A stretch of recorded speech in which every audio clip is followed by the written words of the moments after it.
Assalamualaikum warahmatullahi wabarakatuh. Waalaikumsalam. Alhamdulillah hari ini kita bisa melaksanakan diskusi, pelajari tentang pendidikan Pancasila. Yang kebetulan hari ini ada rolling jam ya. Kebetulan saya juga, ya bukannya kebetulan, ya memang hari ini ada beberapa agenda yang berkaitan dengan kepentingan keluarga, ada saudara yang meninggal, jadi ya tidak masalah terkait dengan itu. Tetapi mungkin agak siang juga, mungkin bisa juga teman-teman juga ada yang sudah pulang atau gimana. Oke, melanjutkan pembahasan kita. Kalau di minggu kemarin kita membahas tentang bagaimana pengaruh atau bagaimana perkembangan Pancasila di era global atau tantangan dan hambatan terkait dengan bagaimana Pancasila ini kita laksanakan atau kita pertahankan ya. Nah, hari ini kita mencoba, kalau kita sudah banyak mempelajari, mendalami terkait dengan Pancasila, sekarang adalah kalau di posisi Anda atau sebagai peran generasi muda atau mahasiswa, kedepannya seperti apa? Ya, kalau kemarin kita sudah membahas bagaimana tantangannya terkait dengan Pancasila itu dengan perkembangan zaman, maka bagaimana kita melaksanakan itu. Ya. Kemudian di dalam perkuliahan ini saya lihat belum ada poin tugas, Rek. Makanya di e-learning saya itu dulu ada poin tugas itu. Saya berharap nanti adik-adik membuat sebuah karya tulis ya, terkait dengan temanya adalah peran pemuda dan mahasiswa dalam mengimplementasikan nilai-nilai Pancasila. Nah, ya, jadi adik-adik bisa mengambil salah satu poin nilai itu boleh. Misalnya, peran generasi muda dan mahasiswa dalam mengimplementasikan nilai ketuhanan yang Maha Esa. Di mengawal nilai Pancasila, nilai ketuhanan seperti apa? Nah, Anda nanti berbicara tentang bagaimana latar belakangnya, bagaimana tantangannya, bagaimana pelaksanaannya, terus tips yang Anda sarankan itu apa saja.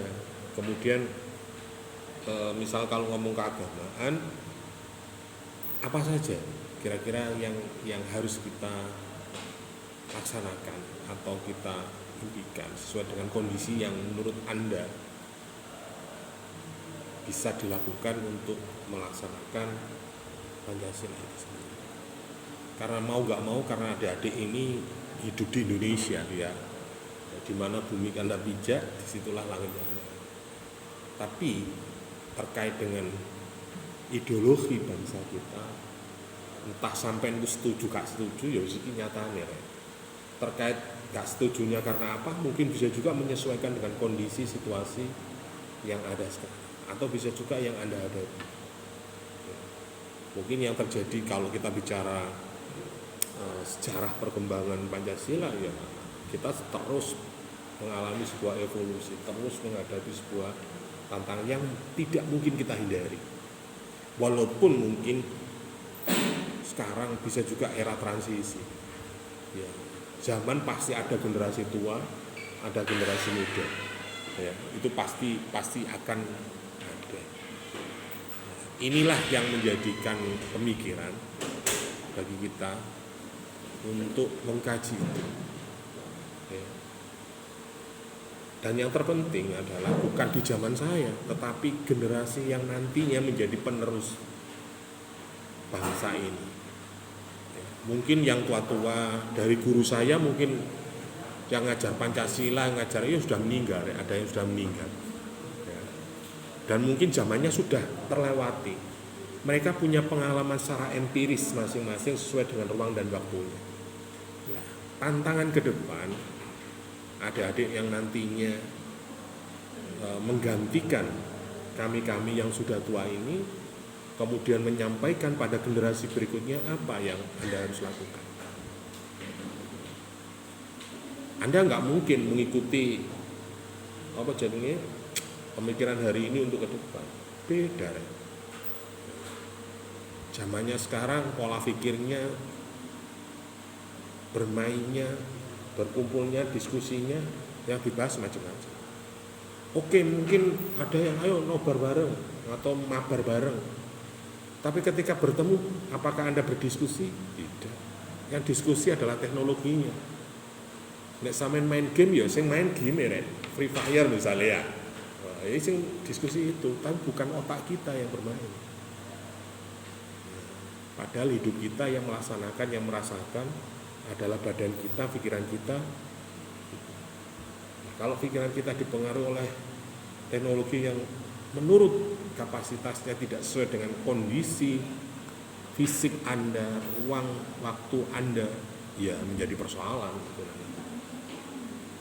Belum lagi nanti ketika adik-adik punya generasi berikutnya setelah Anda, apa yang bisa Anda berikan, apa yang Anda bisa sampaikan dari ideologi bangsa oleh para founding father kita dicita-citakan agar ini menjadi satu satuan ikatan negara kesatuan Indonesia. Walaupun saya yakin jauh Bapak, memang itu nyatanya. Dunia itu tidak semakin lebih baik saya kira. Nilai itu semakin akan memudar dan memudar. Ya, kalau dinilai orang lama ya pasti jelek. Tapi menurut ukuran generasi berikutnya bisa juga biasa saja. Contoh mungkin seorang mahasiswa atau pelajar atau mahasiswa dan sebagainya.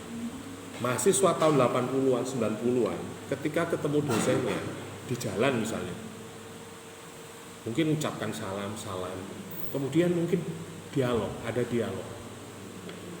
Pripun Pak kabare, sehat-sehat mawon, Ibu pripun, tasih ngajar tamboten, itu masih ada komunikasi seperti itu.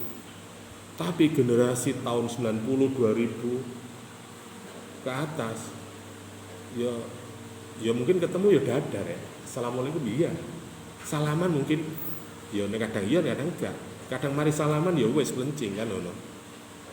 Karena bisa juga diskusinya, bahan bicaranya sudah nggak sama lagi, malah paling gue dituturi maneh ngono, pegel lah biar sekolah di ceramai, saya ketemu di ceramai maneh kan ngono. Ini secara. Nah, ini baru Anda rasakan, Anda bisa membandingkan dari generasi mbah sampean, orang tua sampean, kakak sampean. Nah nanti ketika generasi di atas 2-3 generasi ke atas Anda sudah habis, mulai dari saya misalnya tahun 90-an, Anda bisa tahu ya isogo nilai-nilai yang terkandung dalam Pancasila sesuai yang cita-citakan oleh para founding kita bisa juga berubah ya karena zamannya. Biar sekolah manca gak apa-apa rek, saiki ya sungkan ya, atau mungkin ya gak sungkan ngono Pak, kendaraannya gede-gede Pak, misalnya mancal itu ya dalane yo penak yo jembar, tapi keselamatannya tidak menjamin Pak kalau ada kendaraan pada pancal itu. Nah, mungkin beda lah. Nah, ini yang menjadi tantangan kita ke depan terkait dengan banyak hal. Nah, terkait dengan nilai-nilai Pancasila ini bagaimana seharusnya gitu. Makanya nanti saya berharap adik-adik membuat sebuah tugas yang diupload di pertemuan keberapa itu 14 atau 15 ya, nanti saya ganti biar adik-adik upload di situ. Pokoknya buat artikel terkait dengan peran generasi muda dan mahasiswa dalam mengimplementasikan Pancasila. Anda bisa ambil artikel terkait dengan peran generasi muda dan mahasiswa dalam implementasi Pancasila. Lah, Anda ambil dari salah satu nilai-nilai itu. Kan Pancasila dari 5 sila itu, ya. Ada nilai ketuhanan yang Maha Esa, ada kemanusiaan yang beradab, ada persatuan, ada kerakyatan yang dipimpin oleh hikmat kebijaksanaan, ada keadilan sosial bagi seluruh rakyat Indonesia. Ini kamu ambil salah satu.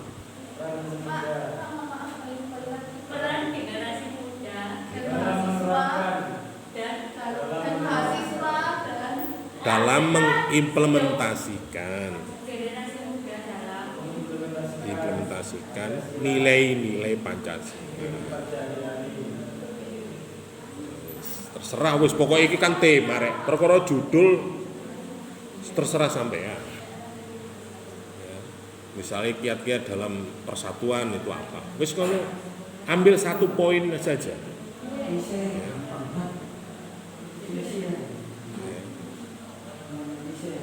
Paling 5 lembar 3 lembar cukup lah ya.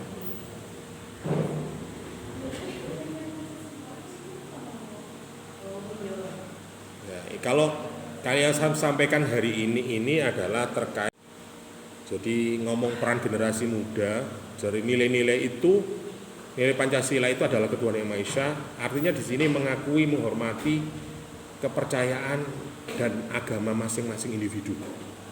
Ini kalau ngomong Pancasila, hati tidak tertuju pada satu agama.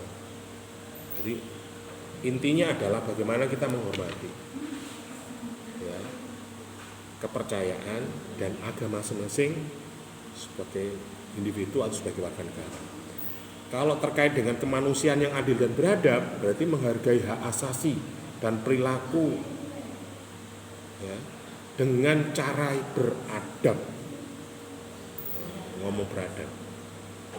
Berarti besok yang artikel yang Anda buat boleh mengambil subtema dari ketuhanan atau dari kemanusiaan yang adil dan beradab, boleh persatuan, boleh tentang pasal sila keempat juga boleh, kerakyatan yang dipimpin oleh imam boleh, atau bisa juga Anda ambil dari nilai yang kelima, keadilan sosial bagi seluruh rakyat Indonesia.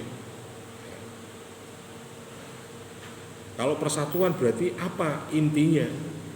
Ya menjaga persatuan dan kesatuan. Itu tagline-nya sih. Ya, perkara tiknya tergantung referensi yang Anda, atau bisa juga Anda berargumentasi menurut imajinasi atau mungkin hasil renungan Anda terkait dengan itu seperti apa. Ya, saya ingin tahu dari situ. Nah, kalau dilihat dari peran generasi muda, ya, nek mahasiswa itu kan ada agent of change, agent of control, agent of apa itu. Kalau secara umum agen perubahan yang pasti.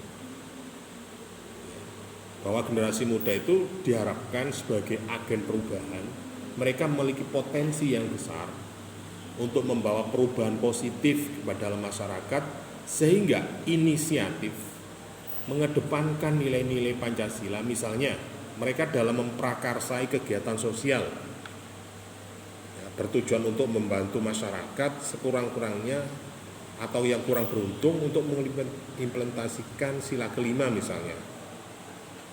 Anda harus seperti apa? Anda harus punya kiat-kiat.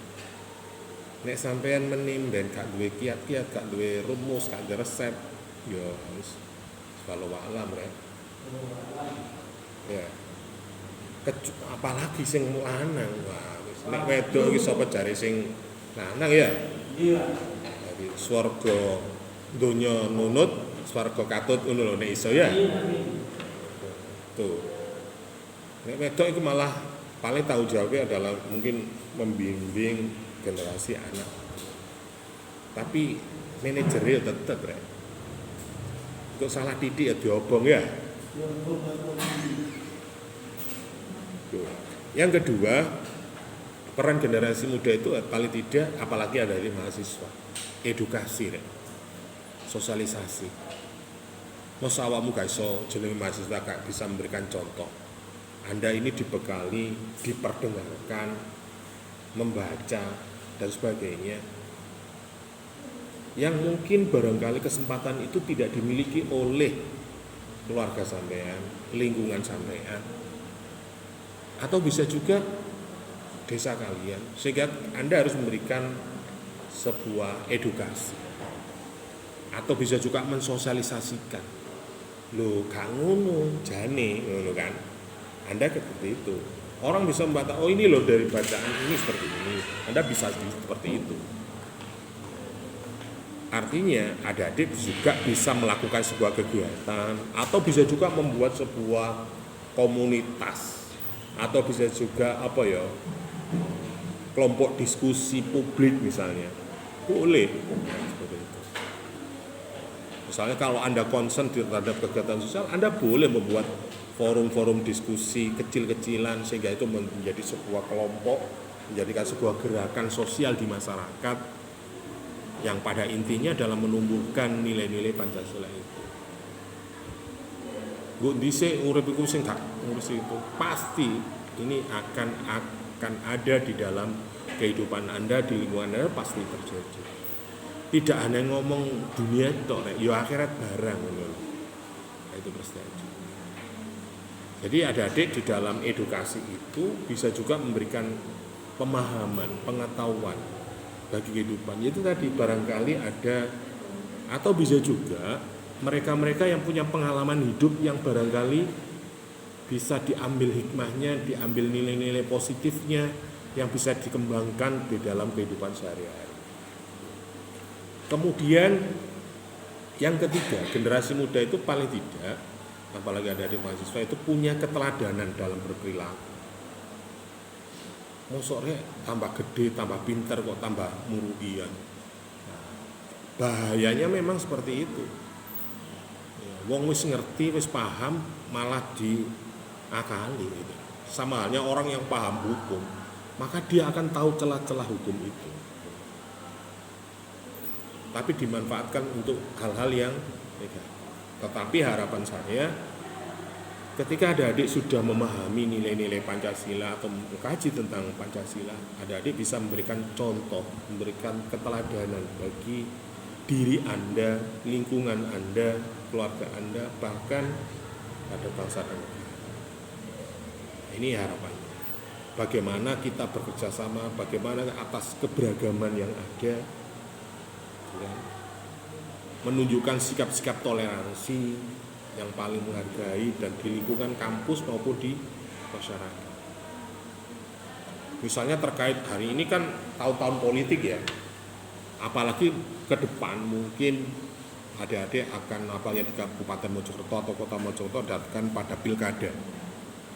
Ini secara otomatis mau tidak mau masyarakat juga berdiskusi. Walaupun persoalan hidupnya bukan persoalan pilkada, tetapi mau tidak mau informasi media di media sosial dan sebagainya pasti banyak menyinggung persoalan pilkada. Antara dukung mendukung, mana pemimpin yang baik, mana nasib daerah kabupaten kita ke depan seperti apa, itu kan kita sendiri ya. Ini adik-adik bisa memberikan pencerahan bagi mereka-mereka bagaimana kita menyikapi persoalan yang kita hadapi di daerah kita, di kabupaten kita dalam proses pemilihan pemimpin di negerinya atau di daerahnya. Ojo malah ngobong-ngobong ngirek ngono lho. Harus sengaja alah wis ngene menungso kabeh yo ngene. Kok cak golput kabeh ngono. Lah ya malah salah ya. Dengan dalih apa? Golput itu sebuah pilihan. Berarti sah dong kalau kita nggak milih. Karena tidak ada yang pilih yang tepat. Lah ya wis sama perkara kan.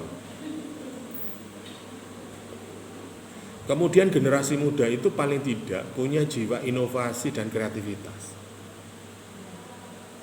Artinya adik-adik ini dengan kemajuan teknologi informasi, sarana, informasi dan sebagainya, saya kira akan mudah untuk mengolah.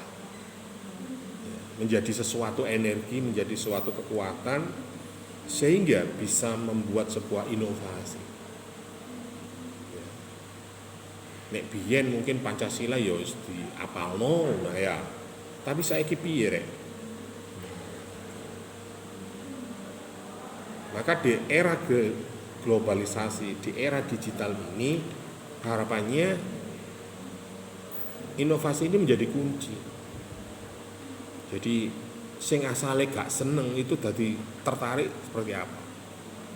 Misalnya inovasi pembelajaran matematika Pancasila untuk generasi usia dini misalnya seperti apa.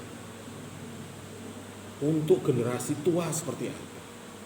Wis Bu wis tuwek sampeyan nglakoni ngene lah wis.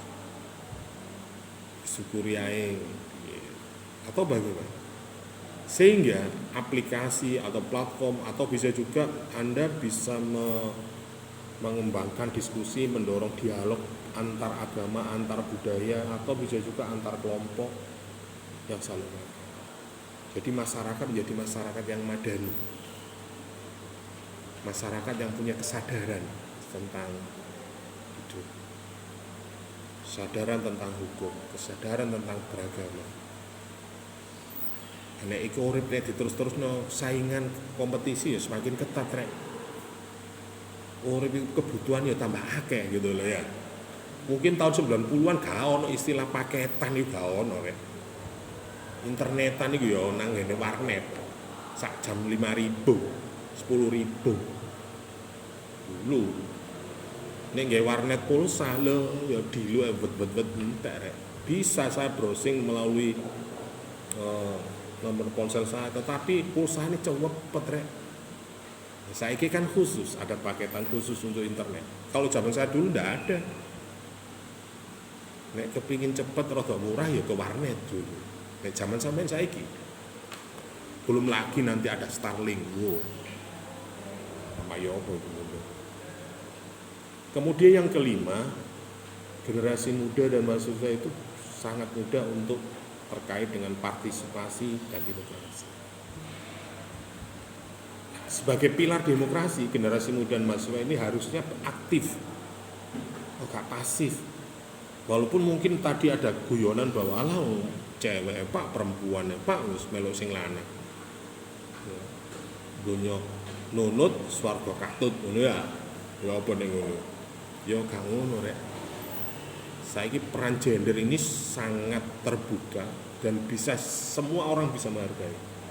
Yo nek biyen kuliah iku wedok-wedok gara apa sih, gara dadi apa sih. Sekarang kan enggak, semua kesempatan nyaris sama. Bahkan hari ini katakanlah mahasiswa katakanlah yang menempuh pendidikan mahasiswa sampai perguruan tinggi rata-rata mayoritas perempuan malah. Lah sing nang lanang lapo. Artinya peran aktif partisipasi Anda dalam proses demokrasi ini menjadikan apa? Saiki wong tak tuwek, yo dia punya pengalaman rek ngadapi orang. Tapi mengaplikasikan sebuah aplikasi endos wong.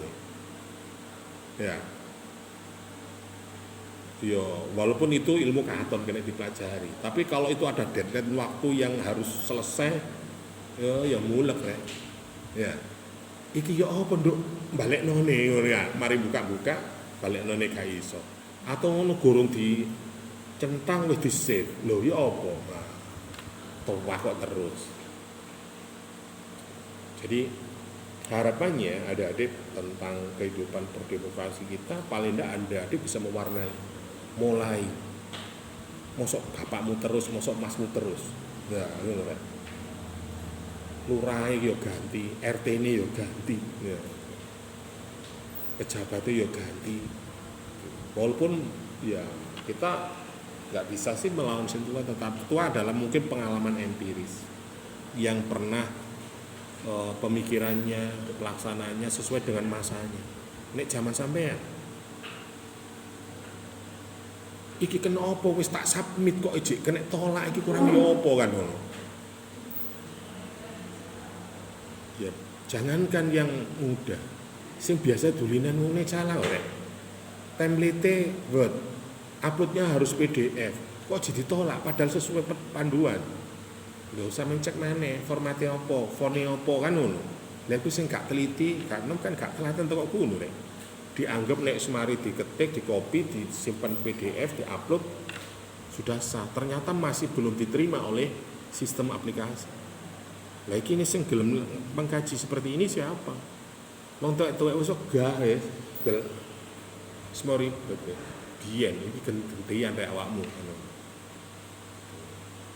Makanya partisipasi kaum muda ini bagi masa depan saya kira lah kalau adik-adik tidak mempersiapkan itu, jangan salahkan dunia ketika yang cepat memakan yang lambat. Nek sampean gak update ilmu sampean, gak update teknologi pengetahuan sampean, yo ojo ngersolo nek kancamu wis ngene ngono rek. Oke, itu mungkin gambaran umum tentang bagaimana peran generasi muda. Terus tantangannya apa? Meskipun memiliki peran yang penting, generasi muda itu juga menghadapi berbagai tantangan. Misalnya dalam hal mengenai Pancasila seperti maraknya berita-berita hoax, berita-berita yang barangkali sakjane ku guyon rek, tapi ditemeni ngono lho ya. Ya apa ngono iku. Sehingga muncullah miskomunikasi, salah informasi, sehingga munculnya radikalisme. Mosok perkara sepele sami obong-obongan rek. Tapi wong jenenge emosi ya Pak, sapa wonge ya? Orang yang ketika emosi ketika itu ya wis gak ono sebenere, mesti salah ngono lho rek. Ada ketidakadilan sosial. Di sisi lain, mereka juga memiliki peluang besar untuk menggunakan teknologi dan akses informasi yang mengatasi tantangan sebagai berikut. Jadi tantangannya pemeras muda itu walaupun punya kesempatan, manfaatkan. Ini belajar dari itu.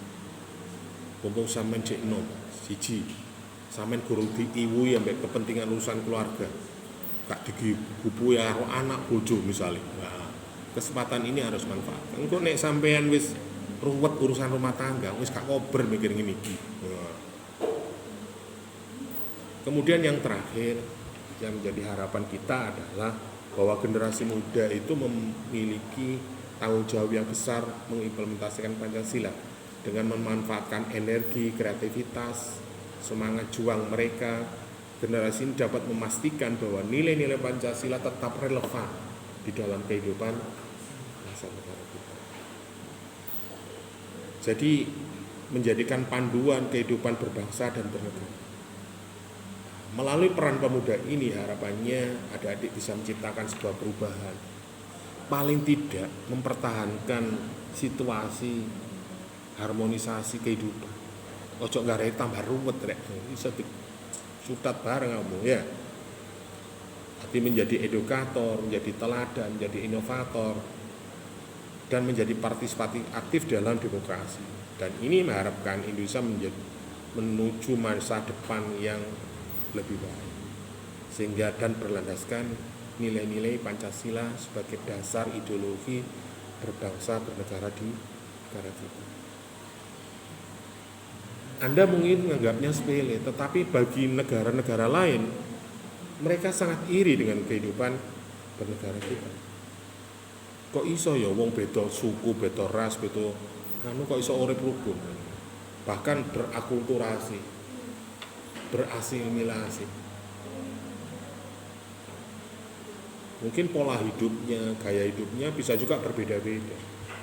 Tetapi kenapa kita bisa hidup bersama lah? Ini malah diire-ire sampai negara-negara liya. Bahwa kita ini bangsa yang sangat besar, penduduknya juga terbanyak. Tidak menutup kemungkinan tambah tahun tambah wakil, wilayahnya berpulau-pulau, berkomisi. Nah ini kok iso seperti ini. Nah ini banyak negara-negara lain ingin belajar kepada kita. Kenapa kita tidak memberikan suatu mempertahankan ini? Ya aja ngerso lho nek awakmu dijanjah ngono ya. Nek awakmu gelem dirusak, diambil sisi kepentingan, keuntungan sehingga Anda menjadi korbannya saja. Makanya banyak diskusi dari teman-teman dosen atau para ilmuwan terkait dengan perkembangan zaman. Iki nek ngene nasib Indonesia piye rek? Negara-negara lain bisa mengambil peluang itu menjadi sebuah keuntungan, baik secara materi maupun non material. Nah nek kini terlena dengan apa ya? Situasi, kondisi, kemapanan, kenyamanan. Awakmu gak mikirno generasi jangan rek. Oke, mungkin itu yang bisa saya sampaikan terkait dengan